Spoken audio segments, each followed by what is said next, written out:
Thank you very much, and hi everybody. And thank you for joining and dialing in from wherever you're dialing in from. It's like Eurovision season, so I almost kind of want to start talking in that way. Thank you for dialing in, Norway speaking, or whatever it might be. Um, so yeah, today's session, developing the coach approach of leadership. Just to give you a bit of background to myself and why and how I've kind of come to this point, really. So my name's Rob Moores. I'm a leadership coach. I've spent probably 15 to 20 years of my now 25-year career in learning and development, working at companies like the NHS, Sky in the UK, Talk, and then a few kind of independent internet security firms as well. And the big thing that came to my mind that kind of set me off on my current trajectory is that after about 15 years of that, I started to realize that, you know, L&D initiatives, they tended to only work where leadership was of a good quality also. And that leadership, not just within the L&D team itself, but within the organization. Doesn't matter how good the training intervention was, or the materials, or the e-learning, if leadership wasn't there to help develop and embed and almost market the change, as it were, it didn't happen. And the main tool that tended to be missing in that was coaching. The main tool, the main skill, the main mindset, all associated with coaching. And where coaching was there, and by that I mean that leaders were coaching their teams, but also they were receiving coaching themselves from their leaders, their managers, or other coaches within or outside the organization. When that happened, L&D tended to flourish a lot more. And that's when I decided that that's what I want to get involved in a little bit more. So leadership and coaching, that's that set me on my course, and to the point that now for the last 5 years or so, I've been running my own leadership coaching company, specializing in all these things. So leadership development, coaching. I'm currently just actually finished a coaching supervision course as well. So I'll be going through the EMCC accreditation for that very shortly. Also, hold on to your hats. There's another one to go through, as I'm sure you're all kind of used to yourselves. Um, so as Nicola mentioned, I've got some slides to go with today's session, and those will be shared. Now, at any point, I'd like this to be an interactive session as possible.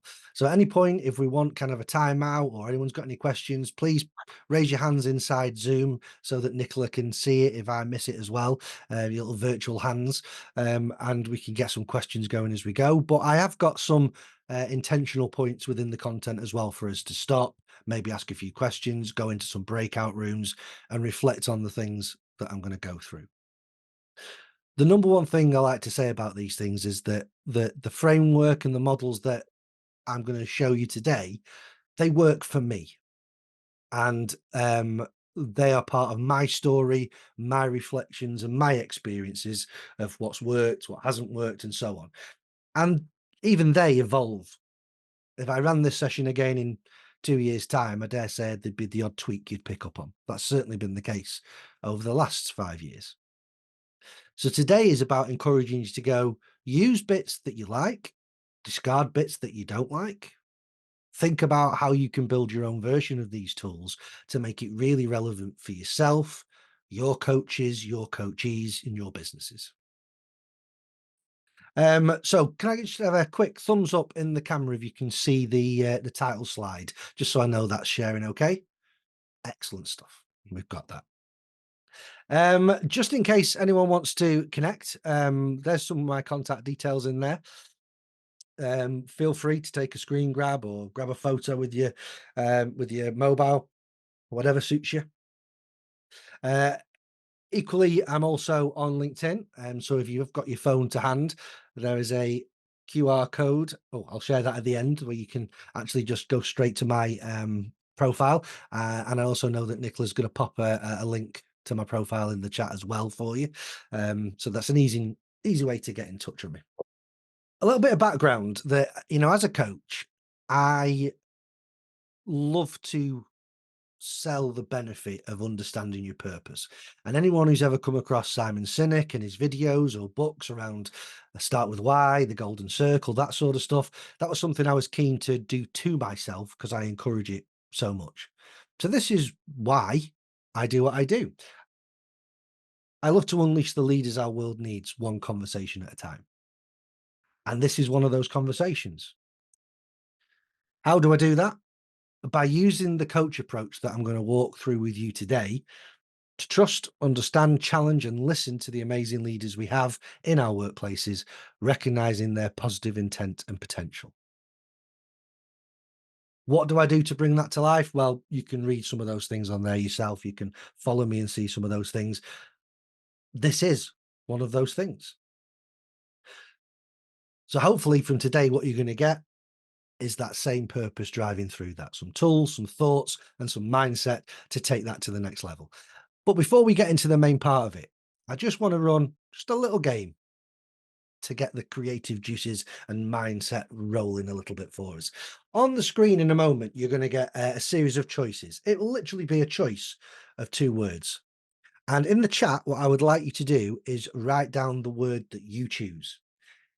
Now, there's no context to that. There's no Q&A. You've got to very quickly, I've already got somebody putting B without any choices to make. That's awesome. You've got to live by that now, whatever comes up. um, so when the choices come up, I want you to choose one of the words. No context, no questions, just your gut feeling, which one you prefer, which one feels right, whatever it might be. First one, money or love. So in the chat, just type money or love.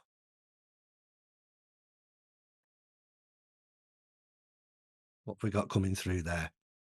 Plenty of love. There's the odd little money I'm seeing just splattered in there.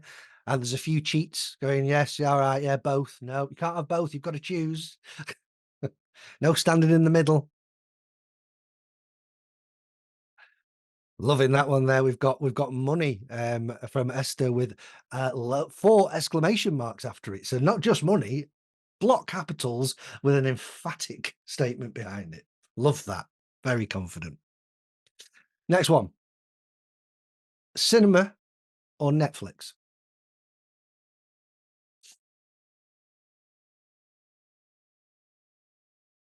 Nicola, I think we're going to burn out the chat. This is great. It's going so quickly. Cinema, Wow. cinema. Oh, there's a Netflix in there. Yeah.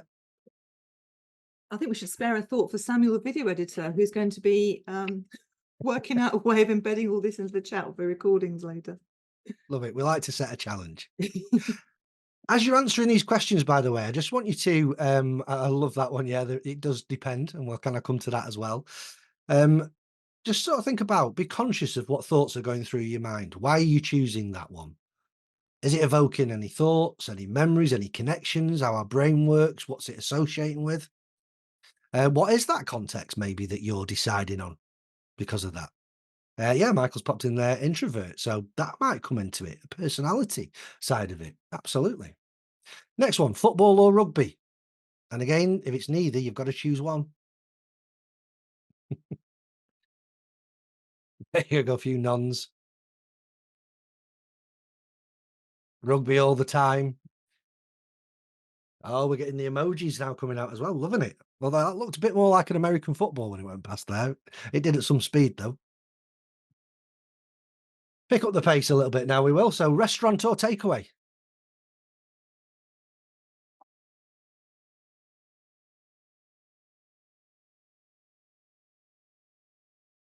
So a little mix in there as well. Plenty of restaurants, but some people love that little rest at home, that takeaway.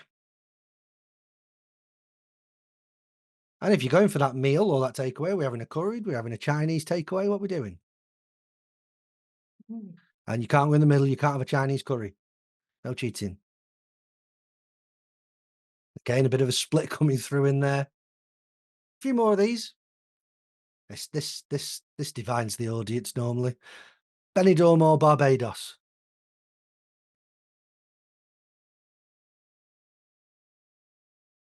Frantically looking in the chat to see who's been on a stag do recently.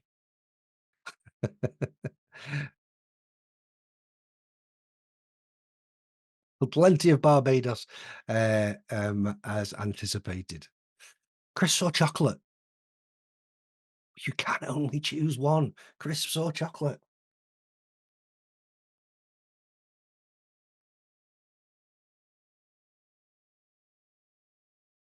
I'm massively impressed at how many people can type chocolate so quickly and accurately. This is great. Beer or wine?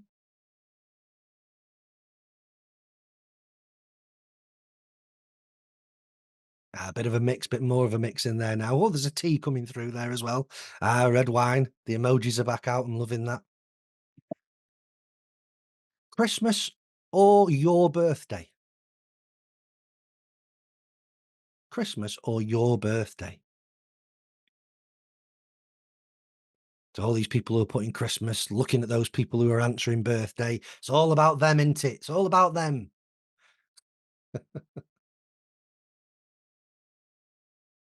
Christmas or birthday? Sun or snow? I know you're not going skiing and having both. Again, keep thinking about those thoughts, those memories, or those connections that are coming into your mind as to why you're choosing these things. And again, it seems relatively instinctively and quick. Beach or by the pool?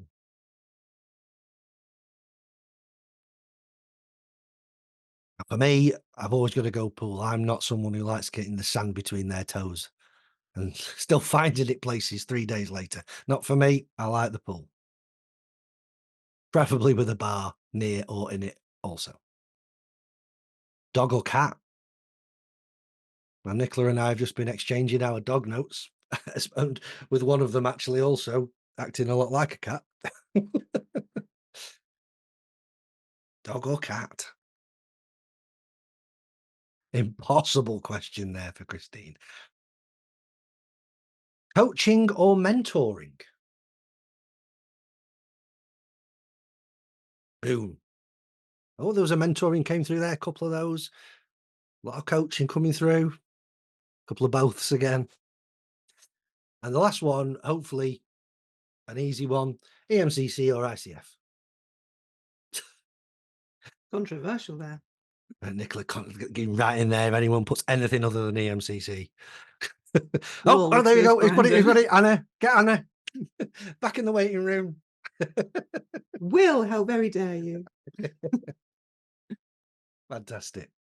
Um, just a little light-hearted activity there, but the idea behind this and the running that activity is that a lot of leadership and coaching is about communication.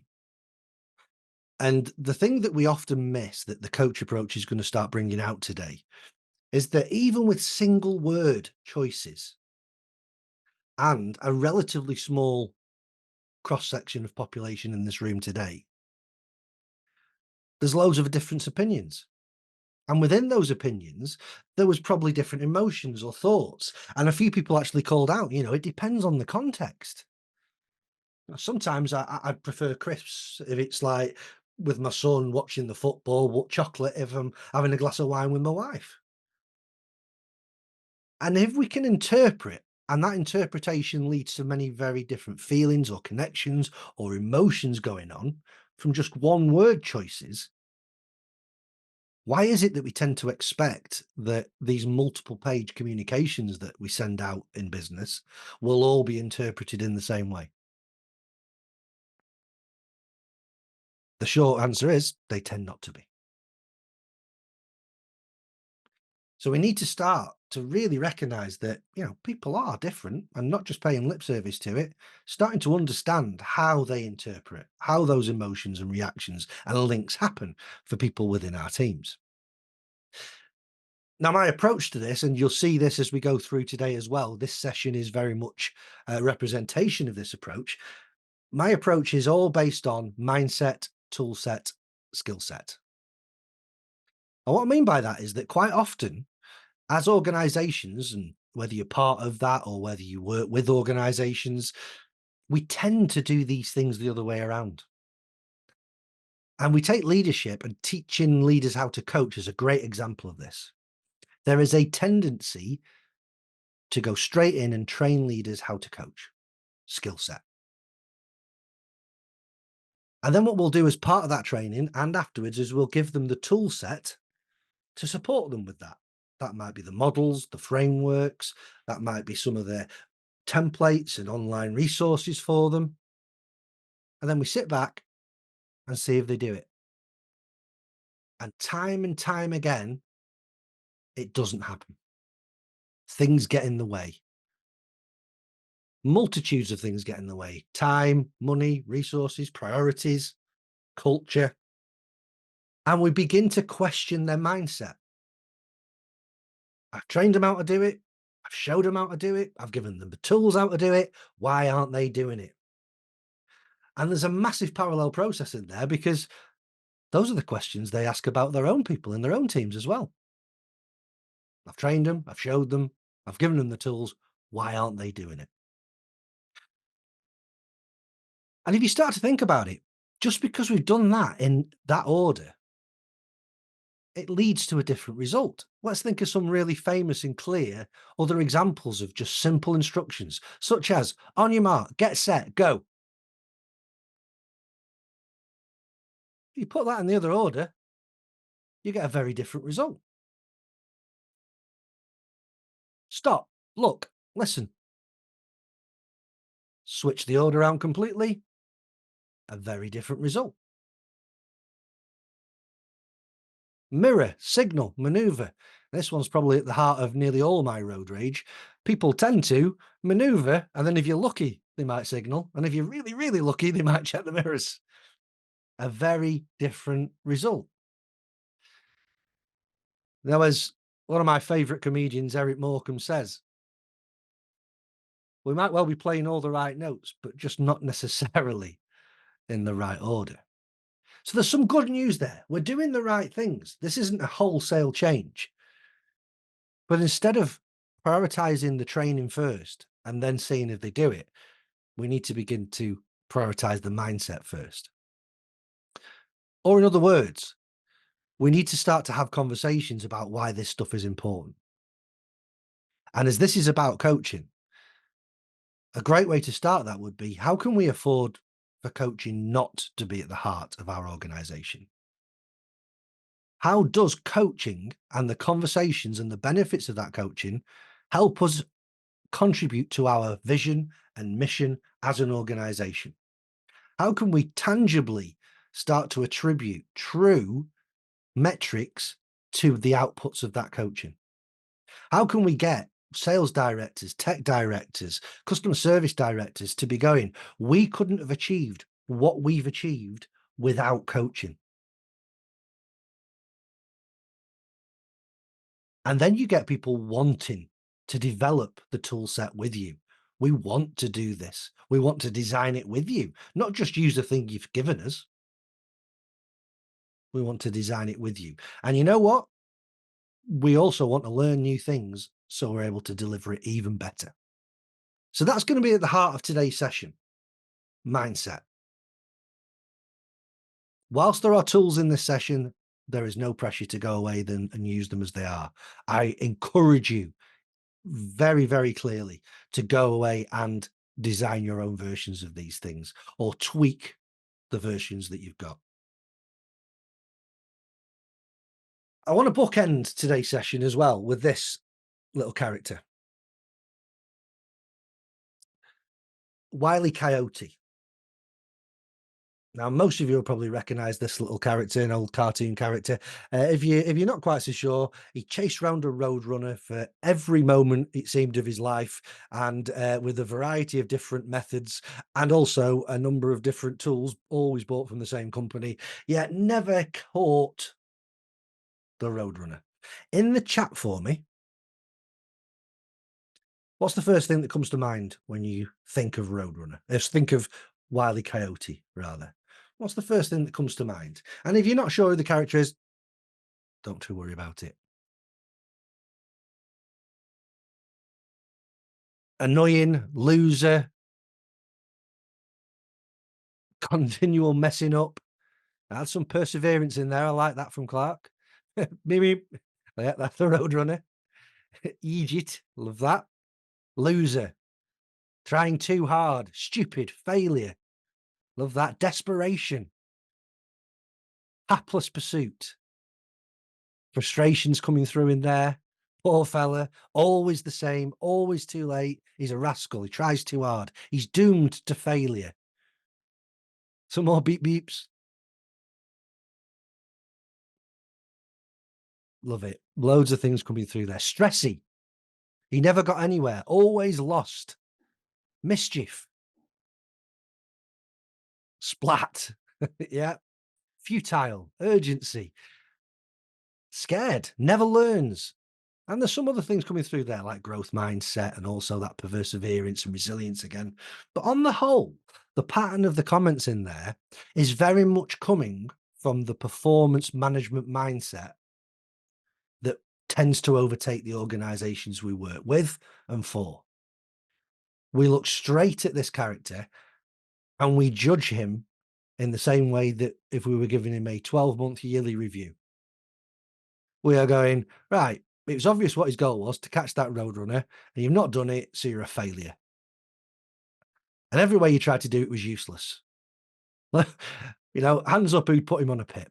There we go. Absolutely, straight away. So my challenge to you, as we go through this session, at the end of the session, I'm going to ask you how you would use the coach approach. What question maybe or tool would you ask Wile E. Coyote to try and get a different result with him? Instead of condemning him into the dreaded PIP process and managing him out because of his poor performance, how would we use the coach approach to actually improve his performance with him? So think about that. Think about that as we go through. Okay then. So on the screen, I have got a whole bunch of managers, and this is where I want us to start thinking about the role of leadership to start with. In the chat, what I want you to pop there for me is the name of the leader on those photos that jumps out to you as being the best leader. Which one of all those people? There may be some on there, you go, they're not even leaders. And keep an eye on the chat again. So in the chat, you might see people putting certain names on there and you're going, really? They think that? How would they think that? Lots of Mandelas, yeah, Nelson. A few Klopp Liverpool fans maybe coming through there. That's good. I see a Churchill there, Jacinda, yeah. Lots of plaudits during the pandemic and the lockdown years, Jacinda Ardern. Really bringing that kind of homely, personal, natural, motherly approach to a very powerful position. The Queen, Branson, Vlad, Jacinda, yeah, Nelson Mandela again. So again, we start to see something here that when we talk about great leadership, one of the things I like to say is you're only a great leader if somebody remembers you as one. There's no magic recipe here. Not everyone will think you're the best example of a leader. But also start to think to yourself, what is it that's made me reach that conclusion? How many of these leaders, and very much in terms of the one that you've chosen, have I actually experienced their leadership firsthand? And the answer generally will be no. So what's making us choose them? If you see there's 4 images on there that are in black and white. You've got Margaret Thatcher, we've got Roosevelt at the top left, we've got Nelson Mandela on the right, and Winston Churchill down in the bottom left. Now, those 4, they appeared in a poll on the BBC about 6 years ago. And that poll was to identify and vote for the most influential leader of the 20th century. And those were the last 4 based on a previous poll that came about. So people had voted for those. And then, as per our little poll, I would say Nelson Mandela won. Now, if we start to think of people voting, let's say 2020 to make it nice and easy, people voting in 2020, how old would you needed to be to have actively seen any of these people leading and probably experienced the impact of them. Bear in mind that we're probably not getting 2 and 4-year-olds voting on the BBC website. 70 to 80 maybe there from Clark, yeah? Gen X ages, 50 plus. To be a teenager when Churchill and Roosevelt were doing their thing, we're talking about being born in the early 30s.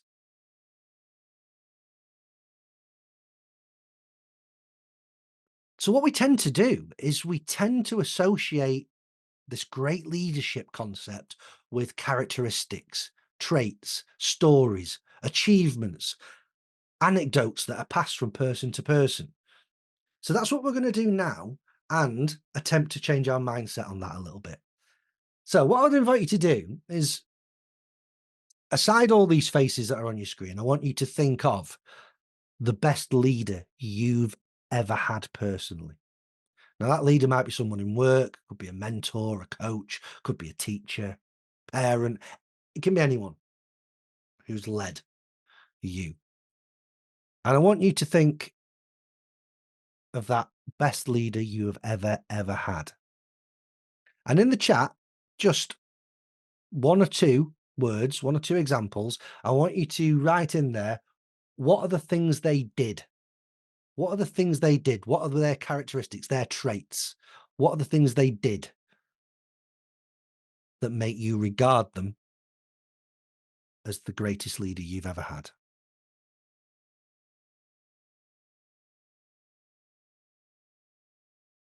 Kindness, clear with expectations, integrity, empowered. Yeah. Empathy and trust. Got the whole team on board. Connection, listened, championed, mentored, trusting, listened, considered, gave respect, empowered me. They were forgiving, they were calm, consistent, non-judgmental. They listened, they put their team first, they cared, they had compassion, they role modeled, they were transparent, they were full of wisdom, they had humility, supportive, passionate. You can see loads of the words that are coming through. And you could probably have guessed a lot of those words as well. Now, what I want you to do is I want you to keep that leader in your mind for a second, that same leader of which all this was probably true. And I want you to answer this question in a slightly different way, but again in the chat. And that is, this time, I want you to answer the question from your perspective rather than what they did. I want you to write into the chat how they made you feel. How did they make you feel?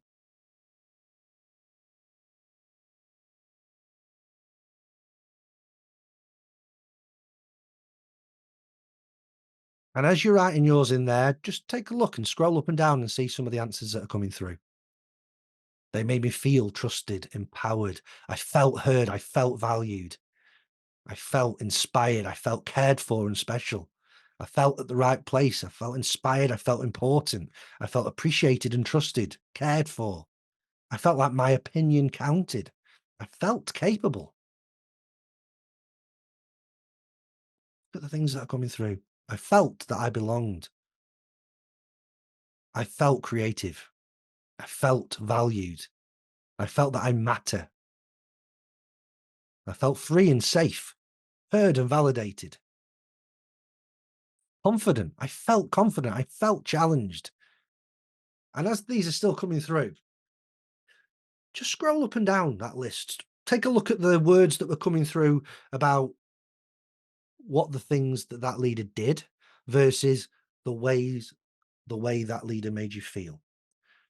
And generally speaking, what tends to happen when we think about training our leaders and developing our leaders, certainly with this coaching skill, is that we will fall down on the side of the traits, the characteristics.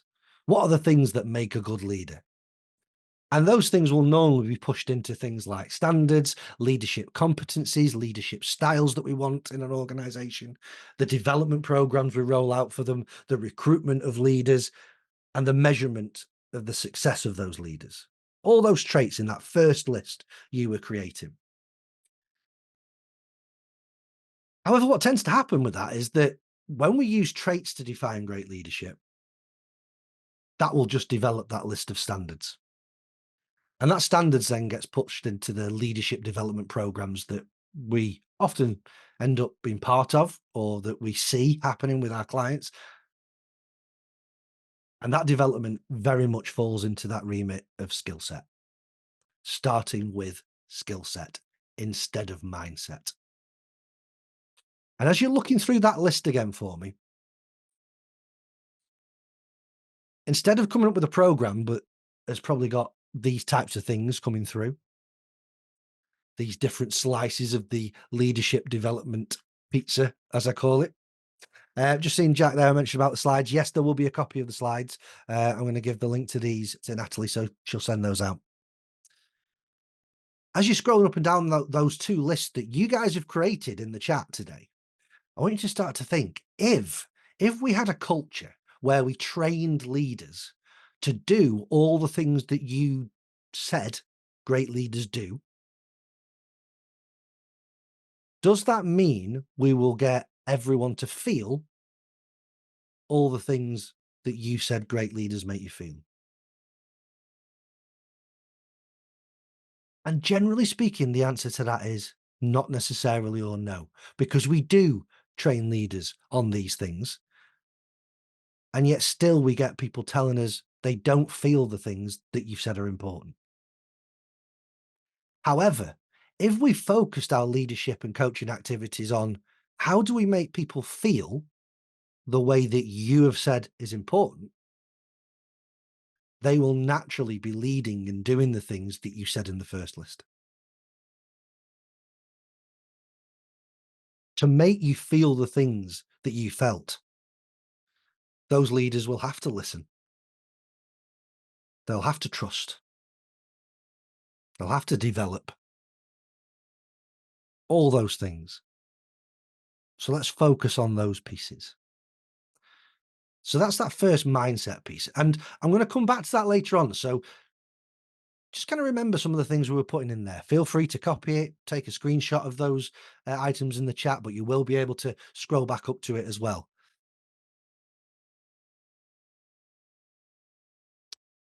Now, the second part of this mindset is performance. And this is a key word in leadership, in the organization, in coaching, ever since John Whitmore's book, seminal book about coaching, coaching for performance. That's why we do it. But in the chat, I want you to put for me, how do you know that someone has performed? How would we define that? How do you know that someone has performed? And you might answer this from your own perspective. It might be more useful for you to think about it from your clients or the companies and organizations you work with and for, how they might answer it.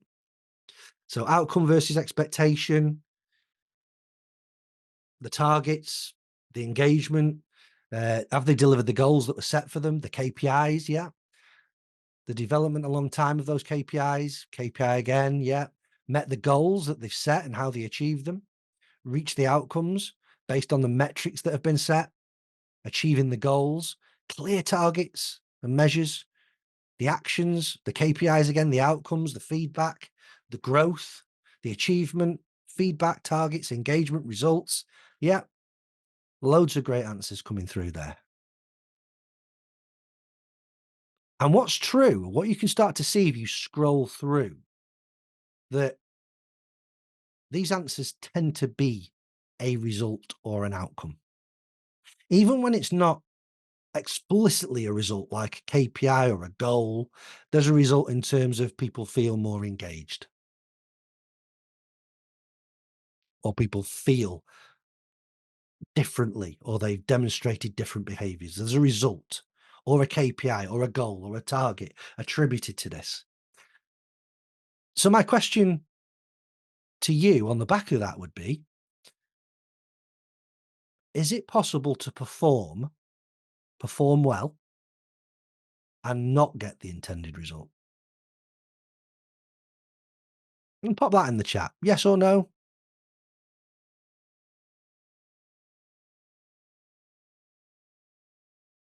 Loads of stuff coming through there. Any golfers on the call today, I kind of go, well, yeah, there's sometimes that I hit the perfect drive and yet somehow it still ends up in the bunker. Sometimes I hit a bad drive, it hits a tree and it ends up in the middle of the fairway. It can happen. Look what COVID did. No one probably hit the results they were going after. Didn't mean we didn't perform well. So that's really interesting. If you look at the answers and consider the answers of the last two questions, we generally define performance by the results. However, in the second question, we've said that we can perform well and not get the results. So realistically, those two things can't really exist in the same universe. We measure performance by something that actually we agree won't always be true, won't always be a true representation.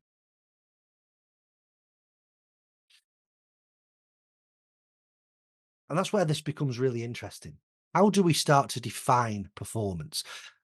Now, I'm going to show you how I define performance, and then we're going to go into some breakout rooms for you guys to reflect on that, think about it, come up with your own, talk about anything that you'd add to these lists in your perspective, in your experiences. This is my leadership framework, which is called C12. And this leads into this coach approach, as you will see later on. Now, for me, these are 6 core ingredients to performance. If people are clear on what they need to do, why they do it, what's expected of them, and they feel a connection and see that connection to their work in terms of, I know how this is contributing to the bigger picture, the vision and the mission. I know how the teams work together to achieve something bigger than themselves.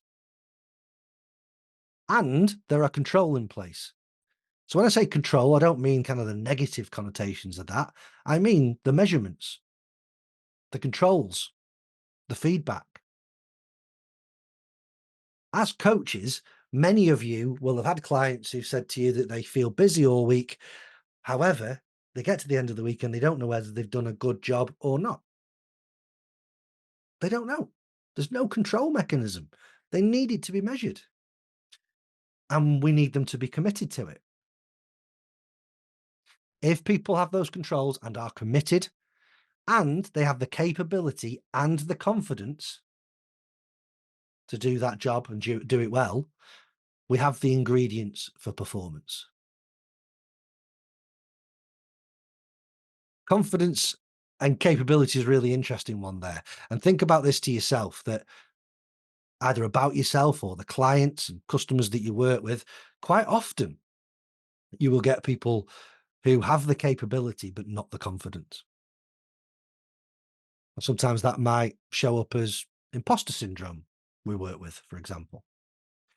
But it can happen the other way around as well. We see it, but we don't really label it in the same way. You can get people who are really, really confident, but not that capable. If I offered to take you all away on holiday this summer on a flight, but we didn't have anyone to fly it, so I said, you know what, I'll give it a go. How hard can it be? I've never had any formal training as a pilot, but how hard, eh? Pretty sure you wouldn't want to get on that plane. High confidence, low capability. Now, the trouble with this is, because we tend to define performance in the way that we've just done before, in terms of results, we manage performance. How often do we hear that phrase? We manage performance, performance management processes, performance management systems, performance management conversations. Manage, manage, manage. And when we manage performance, realistically, because of what we've said, that definitions that we've just typed up before, the first one, we're basically managing results.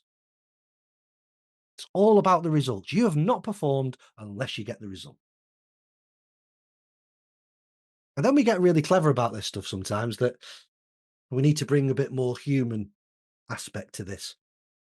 So we create these vision statements and these values and behaviors, and we put them on the wall. And this is where this gets a really bad name, those values on the wall. Everyone talks about values on a wall being pointless. There's nothing per se wrong with values on a wall. It's only a problem because the values don't really exist. If we're trying to manage people, if we are trying to tell them this is how we want you to do it to get the result, we're managing it. If we're putting people onto training, onto development, we are putting them onto programs to tell them that they are now capable of achieving this result. And we're getting to basically sign their life away to say, I am now confident in deploying these new skills into my role to get the result. We are managing it. And when that doesn't work out, as that's happening, we probably find the investment and knowledge of those values is lower, to the point where many people in an organization wouldn't be able to tell you what they were. And trust in that organization tends to be lower. To the point whereas we may have just been truthful from the start. This is all about results, results, results. Until we get our old friend time. And just think of how many of the leaders and clients that you have, those people you work with and for, that say to you, the biggest blocker I have for not doing this is time. I don't have the time to have better coaching conversations. I don't have the time for these development programs. I don't have the time to work differently. It's no wonder we're constantly managing all of those things. Now, Stephen M.R. Covey, the son of probably the more famous Stephen Covey, he wrote a lot about trust, and he said, we manage things and we lead people. We manage things and we lead people. And if we manage performance all the time and everything we're doing is about managing performance, those people will feel like things. Is it any wonder the engagement scores are lower if people feel like things? We must lead people and manage things. So for me, the definition of performance is not so much about getting the results, it's about how we set people up to have the best chance of getting those results. For me, this is the ingredients required to give you the best chance of achieving the results that you agree. Think about coaches and trainers and managers of a football team. They are working with the team on the fitness, on passages of play, on skills, on all those things to give them the best chance of achieving the results. There's no guarantee of getting them. So what does that mean for this? How do we get the time? Well, we just move results to the top. We don't manage performance because we've said we shouldn't. We manage the results. And we get that through goals, the control and the commitment to the goals to get those results. And then the other stuff, we try and not manage so much. We do different things for those. We lead people. Remember Stephen Covey? We lead people. And if we do that, we can also guide performance. Not manage it, guide it. Give feedback, give praise. Peer networking, forums, mentoring.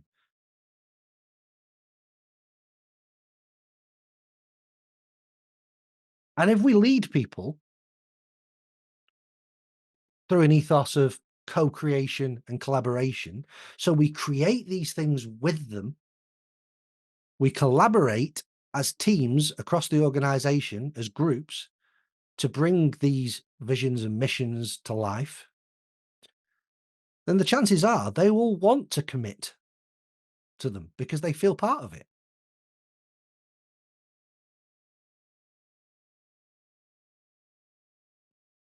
There's something in here about thinking about accountability and responsibility.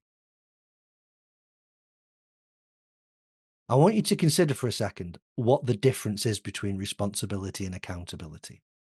You don't have to write it in the chat, but as always, feel free to do so if you wish. And start thinking to yourself, which one do you tend to hear the most? Say, as a parent, I tend to think to myself that when my kids were born, the feeling of responsibility for those kids came first. And because I felt responsible for something, the feeling of accountability naturally grew. I wanted to commit to developing and helping these children grow and achieve. If I drop my kids off at your house next weekend and tell you to look after them for me without any prior agreement, I'm pushing that accountability onto you. Chances are you don't have the same feeling of responsibility, however. Co-creation and collaboration are the first ways of starting to inspire people to feel that responsibility, which is then embedded by great, clear communication and consistency of that communication, of leadership, being able to talk to any leader in an organization and be getting the same view of why we're here to do what we need to do, how the goals are contributing to the bigger picture, being able to get the same type of feedback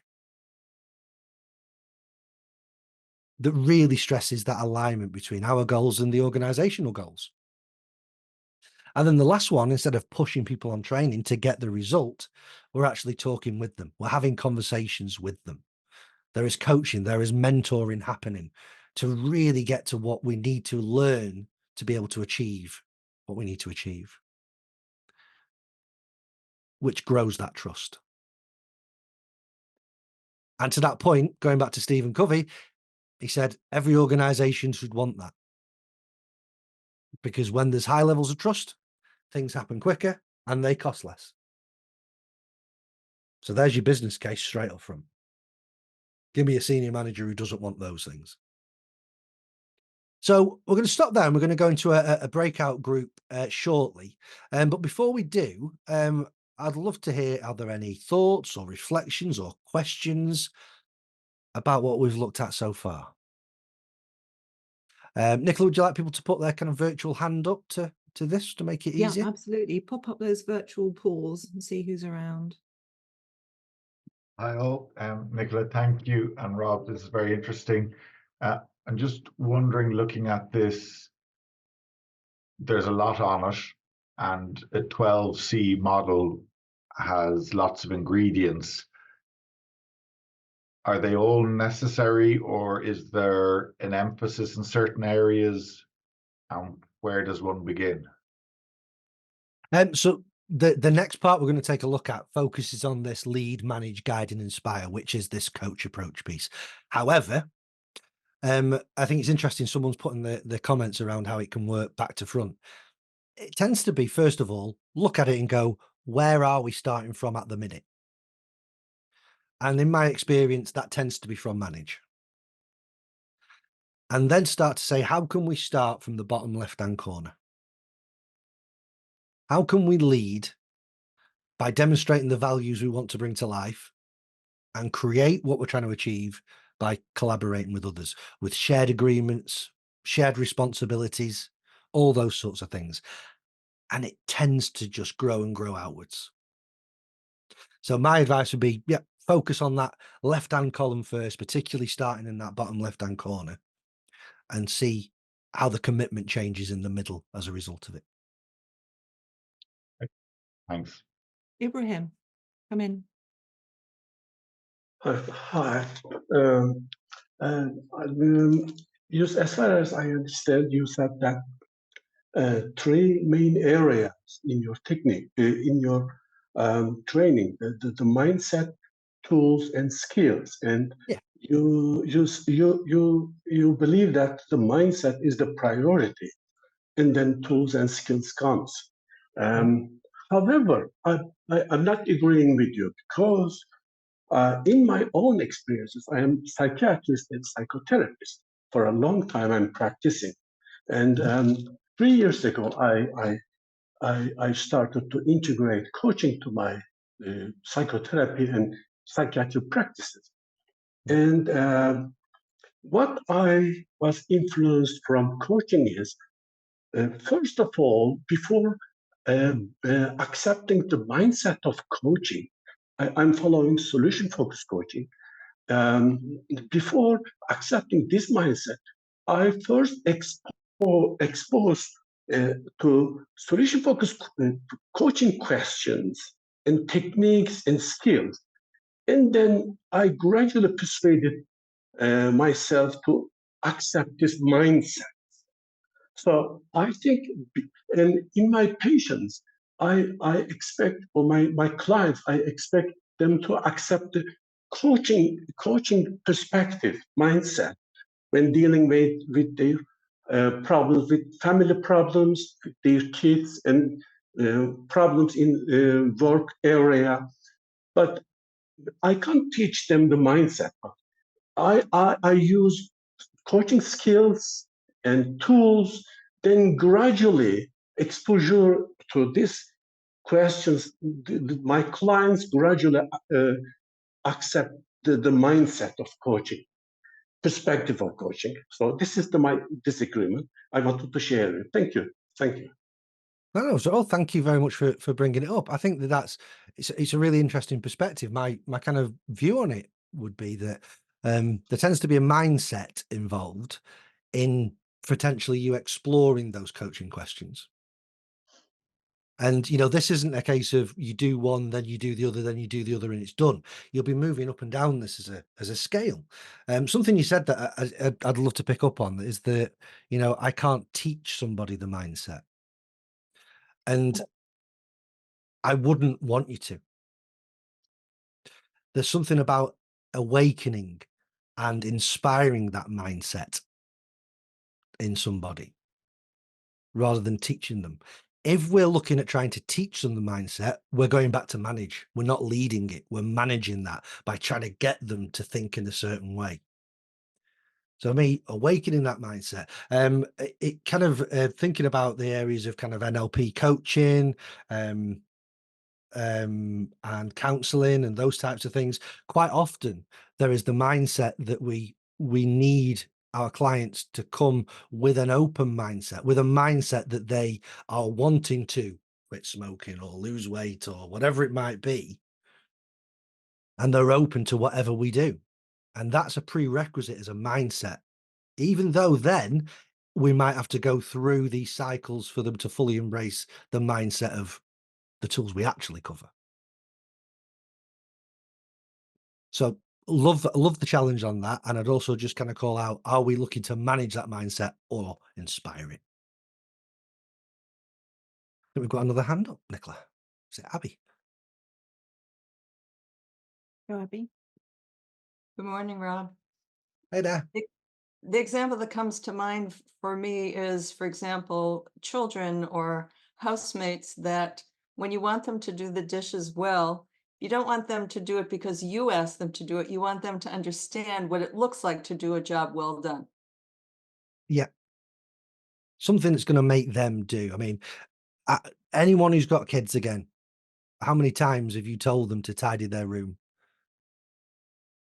And they It don't. also, sorry, it also corresponds to moving motivation from extrinsic to intrinsic. Absolutely. Big part of it. Kind of the damn paintwork around mastery, autonomy, and purpose. Absolutely. My daughter's mindset when it came to tidying her room changed completely when my wife used the tactic of the fact that my daughter was scared of spiders and associated it with the mess on the floor. Mindset changed. I now want to create my own tool set. In other words, I'm going to tidy this every day, make sure nothing on the floor every morning because I don't want the spiders. I'm going to use that one. Maria. Yes, my question is, thank you very much for the presentation. My question is, where do we begin? Because when you change a mindset, you could do it at the individual level, but when you're working within the organization and the framework there, how do we begin organization versus individual? And although you may change the individual, if the organization has this culture mindset change, you're almost going in a vicious cycle. So please provide your perspective of where do we begin, or how do we work in parallel? Sure thing. I think that one of the biggest challenges is always when the bigger organization tries to do this. And we've also got to bring in things like the change curve when we look at that, that there will be always those people who are looking at this, even on this call, there'll be people who are looking at this going, brilliant, I want to go away, I want to try something like this. And there'll be those on this call that are going, no, don't like it. I'm sticking with what I know. This is terrible. And it's folly probably to try and fight against that, because that's the natural curve. Generally speaking, my recommendation would be to go, who are the first followers? Who are the people who believe and think in this type of way, where that mindset shift isn't probably going to be as big a piece of work initially with? So yes, it might be the individual basis, but are there certain leaders or are there certain teams that we could work with to start trying to work in this different way and see what the results, behaviors, values, and culture changes are within that unit? And then what tends to happen is that if those results are better, and I'd also argue sometimes that even if the results are exactly the same, but everyone's happier, that's still a nicer place to be. That's when you tend to start to get other people in the organization going, oh, I want some of that.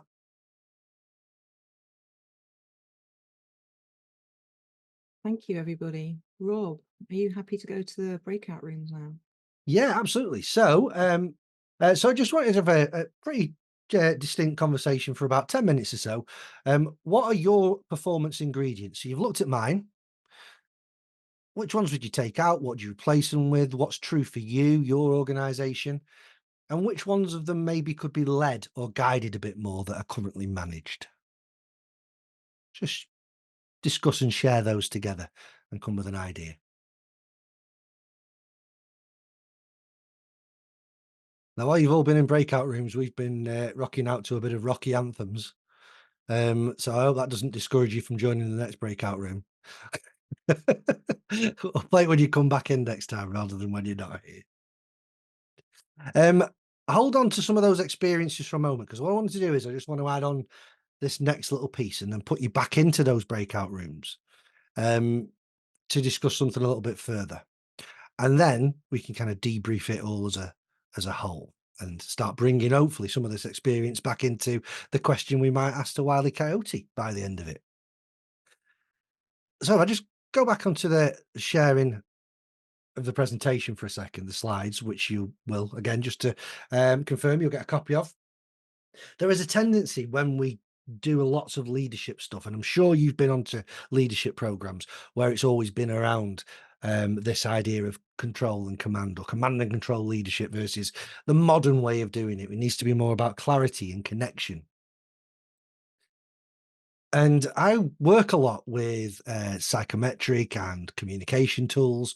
Some of you may have used DISC and Discovery Insights, those types of things, Myers-Briggs.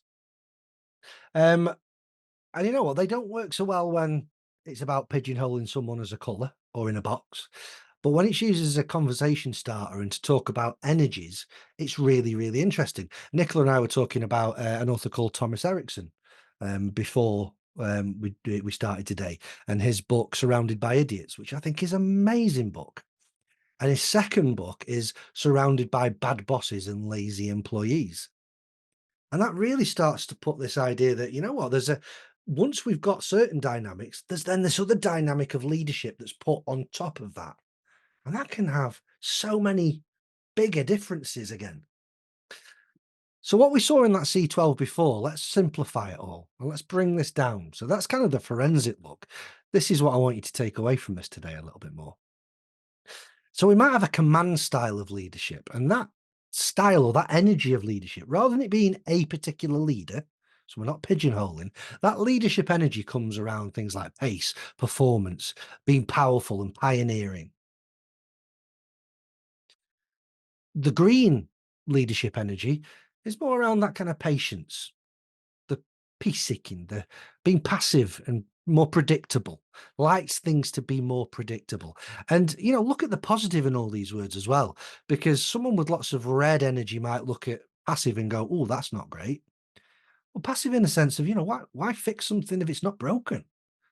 Let's just have a run here of things not changing. The blue energy leadership may be more around the desire for perfection and precision and persistence to get that, and much more practical in its approach. And the yellow energy leadership will be more about that being personable and popular, bringing passion to the table and being persuasive in the way that we lead and communicate. And this is a lot more in here than just manage versus lead. When we tend to use our old command and control, and remember, when we say control, we're not talking about controlling people. We're talking about controls, measures, feedback. We tend to manage. When we prioritize clarity and connection together, that's our leadership energy. And that's where the textbooks tend to stop. But if you look at the left and the right, and if you remember the C12 stuff we've just been looking at, you can probably guess that we've got guide and inspire coming through there as well. Sometimes the leadership energy that we have or that we need wants people to give connection and control, put an arm around us and give us feedback, point us in the right direction. Sometimes, however, we need to be inspired. We need someone to take control of a situation and clearly articulate the vision and what we're all here to achieve. Now, if you think about what Stephen Covey said earlier on, we manage things, we lead people.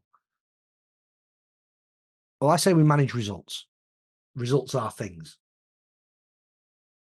We lead people, we guide performance as per the last model, and then that bottom row on C12, we inspire purpose. Yeah, absolutely, Jennifer. There's a lot of situational leadership coming through here.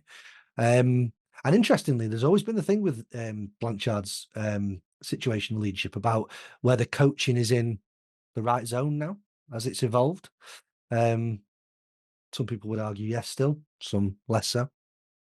But yeah, there's definitely something in there, not just about leadership, but situational leadership and then coaching.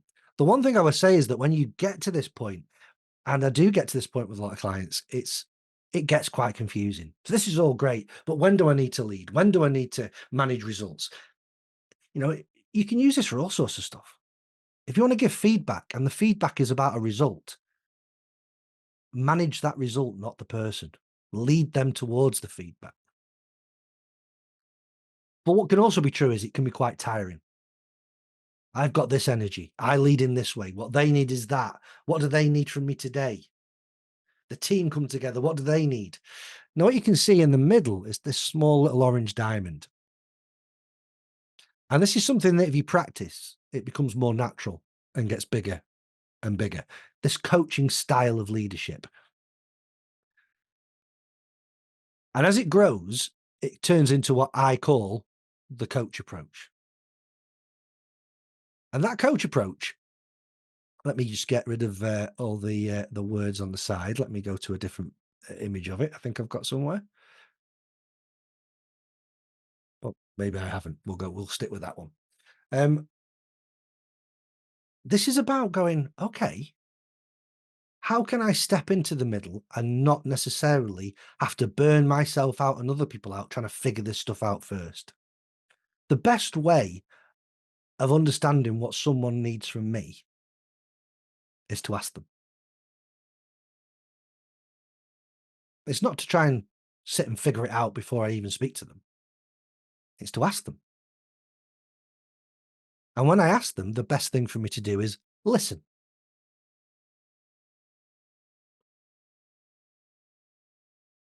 And when I listen, the best thing to do is actually listen to understand what they're saying and understand them as a person, not to get it out of the way so I can tell them what to do anyway. And sometimes when you're thinking about this approach, if you think, well, that wouldn't work for everybody, ask yourself the question, why? If you were to ask some people what they need from you, how you can support them, and they wouldn't answer you, what's missing?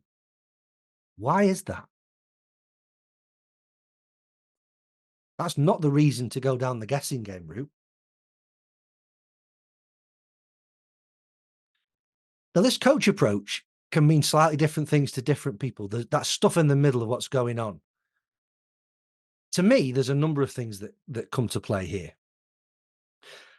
This is just an example of some of the tools I use with clients and myself to build this coach approach. The top left-hand corner, there is a list you may recognize from a fantastic TED Talk by Celeste Headley, an American author and radio host, called 10 Ways to Have a Better Conversation. And those are the 10 things. I honestly think if you perfect those 10 things, you're automatically having better coaching conversations. But doing those things definitely leads you to taking a more coaching approach rather than going into those extremes.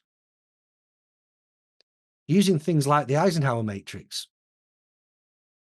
to help people prioritize the things that are in the top right quadrant, the things that are important but not as urgent, is a massive way of bringing that coach approach to life. The top right-hand corner is my own model around about engagement and motivation. And there's a lot of influence in there from the Dan Pink TED Talk that I mentioned earlier on. So Dan Pink's talking about the things that actually motivate us. Fantastic book, by the way, called Drive, if you're interested. But purpose, autonomy, and mastery, and how that shows up maybe when we don't have it. The bottom left-hand corner is quite a little known model, actually, and you can Google it and see it. This one isn't one of mine, but this rapport triangle. And it'd be good to think about the colleagues and the people in your team that you've got, and the people in the teams of the leaders you may coach, and go, where is your relationship with these people? If you step into that coach approach zone in a genuine interest in the person, and they're not willing to share, the chances are the trust isn't there. And if the trust isn't there, we can't just inject that trust. That trust builds with rapport and relationship building. And if those people tend not to feel that they can trust you enough to share facts and opinions, ideas, emotions, feelings, we're not going to build that trust up. That's the priority, growing those relationships. Rise is one of my own as well, how to actually go into conversations, into these types of conversations, understanding both your intent and their intent for having a conversation, so you're not at odds, assuming a positive intent, no matter what they're doing, being really clear on the result you want from it, but also taking into account how you do it and the emotions that are going into it and may come out of it. And one of my favorites in the minute is Kim Scott's Radical Candor. Being able to deeply care personally about people, actually want to understand them, not just manipulate it and appearing to care about them just so you get out of them what you want, actually caring about them and want to challenge them directly. It is, Paul, absolutely fantastic book. And what I also love about it, if you prefer your Audible books, then she reads her own work as well, which I always think is a good sign. And just a note, some people don't know this, by the way, so I think it's quite good. If you have Spotify Premium, a couple of months ago, Spotify started to include certain Audible books. So you go and type the book title you want to read into Spotify Premium, and before you go and pay for it elsewhere, you might just have access to it with your premium subscription. Radical Candor is one of those, by the way. Now, my challenge to you is to scroll right back up the chat if you can and look at the things that people were putting in that list of how great leaders made you feel. And for the last 10 minutes or so, what I want to do is pop us back into those breakout rooms, and I want you to look at that list and bring that to life in terms of this coach approach. Now, after today, what can you do from today to help people feel the way that you've said in that list? And that is your coach approach, not my coach approach. That's yours. How do we focus on helping people feel that way rather than managing and performance managing them and just waiting to measure them on their results? The key thing for me with that now, with the coach approach said and done, is we're just back to this character. And your ideas around performance from the first breakout room, and then your ideas of how you could bring those things you said you wanted people to feel to life as part of your coach approach. I want to bottle all that up now and point it directly at Wile E. Coyote, and consider what we were saying about him at the start of the session. What's the one question you would ask? Now, feel free, you can either pop that into the chat if you desperately want to come on the mic and tell us, pop your virtual hand up and we'll get you onto the mic too. What would you ask? What coach approach? How would you take it with Wile E. Coyote to really help him understand what's going on? This To be is going able to be a to really improve that great resource performance. for everybody to download as well. So pop your question in and then you can save the chat at the end and you'll have a really cool list of questions which you've kind of crowdsourced. So in terms of this fella, which I actually really enjoy watching, I guess in a coaching approach, it would be to, take all that energy and that passion that he has for wanting to catch beep beep and giving him therefore the ideas or the tools to find something a little bit more effective. But I think he already has a big part of what your coaching model, I believe, holds, which is, and we were talking it with our group, it was the passion. He really wants to do this. He's motivated and he's ingenious and he's not afraid to persist. Aren't those already the good grounds? It's just he's not very clever. He hasn't got the right ideas on how to do it. And that's what we have to help him with. Well, certainly what I'm hearing there is, there's probably quite a bit of him having the right mindset. The motivation and the engagement is there to do it, but probably needs a bit of help with the old tool set. Maybe use a different supplier rather than Acme. I believe there's a film coming out about Wile E. Coyote that was postponed during COVID about him taking Acme to court. That would be cool if it's true. No. Oh, gosh. Can't wait for it. Thank you. Loads of things coming through in the chat as well. Why are you chasing and why? Great question. Just like, why are you? Let us know. We assume you're trying to catch it and eat it, but I don't know. Are you playing a game? It might be a game. Who knows? I love Alex's suggestion here. Has he thought about outsourcing the job? Yeah, absolutely.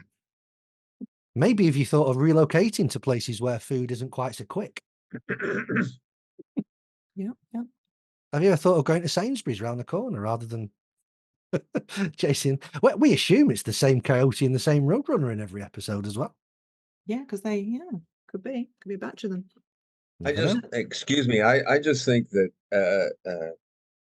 not negatively because I've done it myself, but I've learned that a why question in the coaching, especially at the beginning, is a bit makes the person a bit defensive. I think it's easy that makes me have to justify why I'm using Acme. By the same token, saying not to use Acme is the coaches telling them what to do versus them having their own mindset and their own clarity about what their direction is, and letting them. We said we weren't gonna manage them. We were gonna manage the results and not them. And if we're telling them to find someone else other than Acme, we are telling them what to do. Love that. Absolutely. Spot on. Definitely leading them to their own. Love that. Great contribution. Who was that, by the way? I heard a voice, but not a light up. Oh, it was Jack. Thank you, Jack. Matthew. Hi, how's it going? Would it be better, like I know you're asking to find a magic question, but surely that would come out of what goes in here, Hmm? as in listening. So listen to Wiley. Yeah. Yeah, great point. I And think that's your to approach, listen, we yeah? have to listen, we have to ask a question.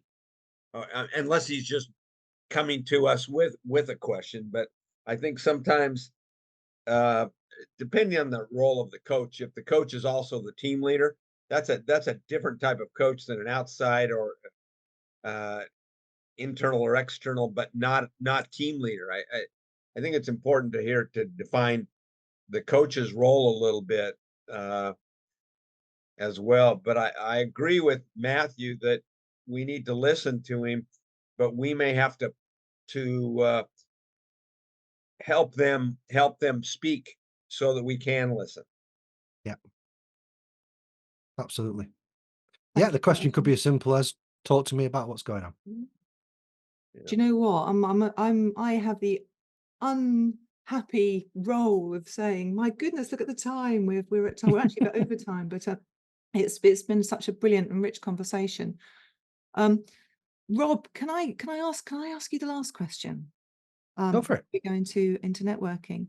I mean, we came on the call earlier on, or actually before everybody joined the call earlier on. Rob was talking about the journey to get to where he is at the moment with this approach and the development over the last 5 years or so. And I just wonder if there's anything that's happened from the session today, or if there's anything that sticks in your mind from today that makes you think, oh, that's an interesting point, or anything which you're going to be taking away yourself from this session. I think the one that probably stands out the most, other than having someone who actually lives in Congleton as well as myself, was probably Abraham. And I think that is the kind of actively sourcing different opinions to this stuff. I personally have the belief that I will always track that back to some sort of mindset. There was a spark of a mindset change that made me maybe go and investigate the idea of, could coaching be of value in what I do? And that was enough for me to go out and find a toolkit to do it. But I'd say that it was a great challenge, made me think. And I think, invite that challenge when you're out there and trying to deploy these types and kinds of work. Because I'd far prefer the challenge to come out so we can address it and talk about it than it being said behind the scenes and people resisting it. That's wonderful. Thank you, Rob.